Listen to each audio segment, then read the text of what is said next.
दोस्तों, मेरा नाम करीना है। उम्र 28 साल, सीना 32, 34, 35, हाइट 4 फुट 8 इंच, गोरा बदन, चिकने गाल। यह मेरे अंदर खूबियाँ हैं। यह कहानी अपनी ज़िंदगी की एक अनोखी कहानी है जो मेरे ऊपर खुद बीती है। आपका ज़्यादा समय लेते हुए हम कहानी की ओर बढ़ते हैं। दोस्तों, एक दिन की बात है। मैं अपने ऑफिस में काम कर रही थी। काम करते वक्त अचानक मुझे नींद आ गई और मैं वहीं टेबल के ऊपर सर रखकर सो गई। मुश्किल का 2-3 मिनट ही मुझे नींद आई होगी। तब तक वहाँ पर मेरे कंपनी के मालिक आ जाते हैं और सारे कर्मचारी वहाँ पर हड़बड़ाहट में मुझे जगाना भूल जाते हैं। मेरी कंपनी के मालिक अंदर आए। उनकी उम्र 45 वर्ष रही होगी, लेकिन उनका शरीर बिल्कुल हीरो की तरह था। छरहरा बदन, खूबसूरत, लंबाई में भी ठीक थे। वह मेरे करीब आए और देखा तो मैं सो रही थी।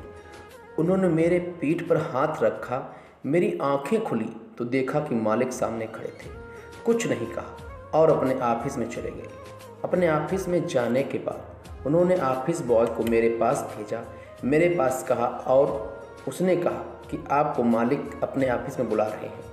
मैं उनके सामने जाकर खड़ी हो गई और कुछ नहीं बोली।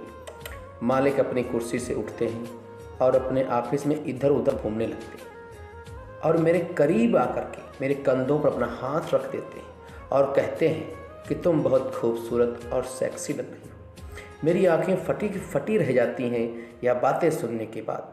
मैंने कहा, नहीं नहीं साहब, ऐसा कुछ नहीं है।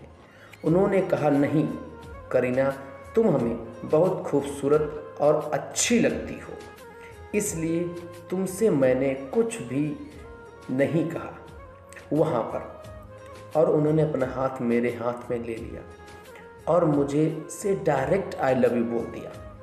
इतना सुनने के बाद मेरे पैरों तले ज़मीन खिसक गई। मैंने कहा, मालिक, मैं शादीशुदा हूँ। मेरी शादी के 2 साल हो गए हैं। मेरी पति की तबीयत ज़्यादा ठीक नहीं है, इसलिए मजबूरन मुझे जॉब करनी पड़ रही है। आप मेरी मजबूरी का फ़ायदा उठा रहे हैं। मेरे कंपनी के मालिक ने कहा कि नहीं नहीं करीना, मैं तुम्हारी मजबूरी का फ़ायदा नहीं उठा रहा हूँ। मैं तुम्हें वास्तव में बहुत प्यार करता हूँ। तुम्हें मैं रोज़ आकर देखता था और चला जाता था, लेकिन कुछ भी कहने की हिम्मत नहीं थी। आज तुमको सोता हुआ देखने के बाद मेरे दिल में तुम्हारे लिए प्यार और ज़्यादा हो गया। तुम बुरा न मानो तो तुम मेरा साथ दे सकती हो, अपनी ज़िंदगी अच्छी तरीके से बिता सकती हो। इतना कहने के बाद उन्होंने मेरे हाथ को चूमा और अपने कुर्सी पर जाकर बैठ गए। मैं बहुत डर गई। वहाँ से चुपचाप चली आई। अगले दिन मैंने निर्णय ले लिया कि मुझे कुछ भी नहीं करना है, अपने काम पर फोकस करना। दूसरे दिन भी मालिक ने मुझे अपने कमरे में बुलाया और मेरा इरादा पूछने। मैंने कहा, मालिक, मैं ऐसा कुछ नहीं करना चाहती। उन्होंने तुरंत ही अपनी दराज से 1 लाख की गड्डी निकालकर मेरे हाथ पटक दी। कहा, करीना, तुम इतने पैसे ले जाओ और अपनी ज़िंदगी खुल के जियो। मैं तुम्हें किसी भी हालत में खोना नहीं चाहता। मैंने सोचा, कितने सारे पैसे दे रहे हैं तो क्यों ना अपनी ज़िंदगी इनके हवाले कर दूं। मैं भी खुश हो जाऊंगी और पति का इलाज भी हो जाएगा और किसी को कानों कान खबर भी नहीं होगी। मैंने मालिक का कहना मान लिया। उन्होंने मुझे तुरंत ही अपनी गाड़ी में बिठाया और एक 5 स्टार होटल में ले गए। वहाँ जाने के बाद कुछ कोल्ड ड्रिंक ली, कुछ खाने के लिए लिया और अंदर कमरे में ले गए। कमरे में पहुँचने के बाद मैं कमरे में पड़े बेड पर जाकर बैठ जाती हूँ। मेरे मालिक अपने सारे कपड़े निकालने लगते हैं, फिर मेरे सारे कपड़े निकालने के लिए कहते हैं। मैं भी धीरे धीरे सारे कपड़े निकाल देती हूँ। मालिक ने मुझे अपने शरीर से चिपका लिया, मानो बहुत दिनों से प्यासे हो। उनका ज़ोर ज़ोर से आवाज़ कर रहा था, मानो कोई शेर हो अपना शिकार को खाने के लिए दहाड़ रहा हो। फिर मेरी उसको हाथ लगाया। मेरी भी काफ़ी दिनों से उदास थी। आज उसकी उदासी मिटने वाली थी। उन्होंने सारा काम शुरू किया। उनके सामान को छूने के बाद प्यार का एहसास हुआ, मानो कोई शुक्त लोहा हो। मैंने हाथ में ले ली और उसको सहलाया। उन्होंने धारदार सामान को निशाने पर लगाकर फायर करना शुरू किया। मैं भी क्या करती, दर्द तो बहुत हो रहा था, लेकिन मैं चुपचाप दर्द बर्दाश्त करती रही, क्योंकि 1 लाख का सवाल था।